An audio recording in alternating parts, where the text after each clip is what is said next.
There are few things more important than the safety of our little ones, especially when it comes to traveling in a vehicle. And it all starts with the car seat. The age group for the rear facing is from newborn until the age of at least 1 year. Right now, Tennessee state law says that by the age of 1, they can be changed into a forward-facing car seat, but we do not recommend that. It is recommended to at least stay in that rear-facing seat until the age of 2.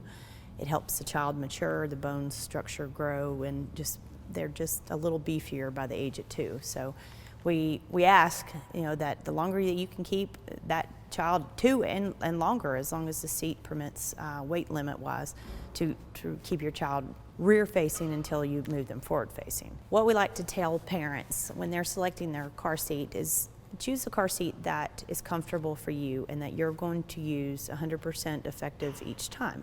So there's fancy car seats out there, there's less fancy car seats, but it doesn't matter ultimately what you get, just as long as I'd pick one that's had good ratings and one that's appropriate for the size of your child. Also one that fits in your car. Sometimes we've had people that have bought a brand new car seat and they don't even fit in their vehicle, just depending on the way that the seats are made. So, but what we want to see ideally is any child from 0 until the 2-year-old, we want them rear facing. So when I begin, we're going to check the rear straps, make sure that the straps are at or below the child's shoulders. So, and then we're going to hook your chest clip and the strap in between and make sure that all of those are buckled and make sure that they're good and tight.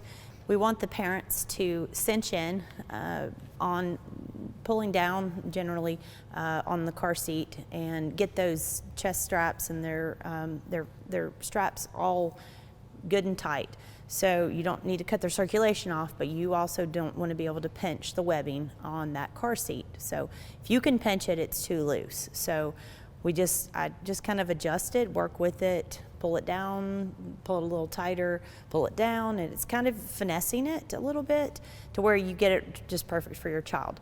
So one of the things that we don't want to see is children riding in the car seats with bulky clothes on, snowsuits, big puffy jackets, really anything that's thicker than some light cotton, they don't need to be in the car seats. So they need to be, you can either put a blanket on, over top of their legs if you think they're cold. You could pre-warm your car. You could also just lay the jacket onto them if you're having to get them out for daycare, and just make sure, if you're comfortable in the car, they're comfortable in the car. So you don't have to worry about them freezing. They're pretty warm and snuggly in their car seats. So we don't want to see jackets. So when you put a heavy jacket on a kiddo in the car seat, you're actually compromising the way that the seat belt is designed to hold them in the car.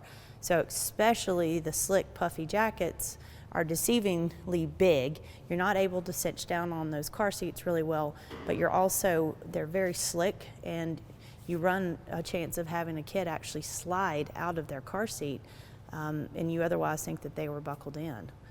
Anybody can go for help through either Ballad Health offers services for car seat techs, Bristol, Tennessee Fire Department, and our police department, Bristol, Tennessee Police Department, offer technicians that can come and meet with you at an available time that's good for you. We can show you how to install the seat that you have and show you everything.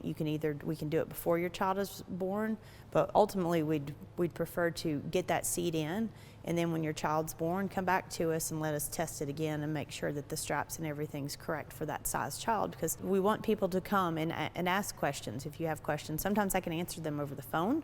Sometimes it's just about what state law is. They can also, neighborhood jurisdictions, a lot of your police department, sheriff's office, if you're not from Bristol, they offer the same things. Parents can go to safekids.org. It will provide a listing of local, all over the state, all over the country, of technicians. They also can go onto the Tennessee Highway Safety to their website and look at the different pointers stuff about car seats, what to do, what not to do. Once they've graduated out of their booster seats, generally that's above 5 foot. So, but if they are 9 years old and they are 4'9" on the verge of being 5 foot, we still want them in the back seat. So, because of the problems we run into as a 4'9", growing teenager might not be able to sustain the impact from an airbag. So that airbag is going to come out and it's going to smack them pretty hard. And so let's keep the kids in the safest spot, which is the back seat. So until they're grown up, more teenagers, we need to make sure that they're safe. So literally from the age of newborn till the age of 14, we're going to focus, police officers and the fire department, we're focusing on trying to keep those kids in the car, secured, buckled properly, because that's half of the battle is learning how to buckle these kiddos properly and make sure that they're safe.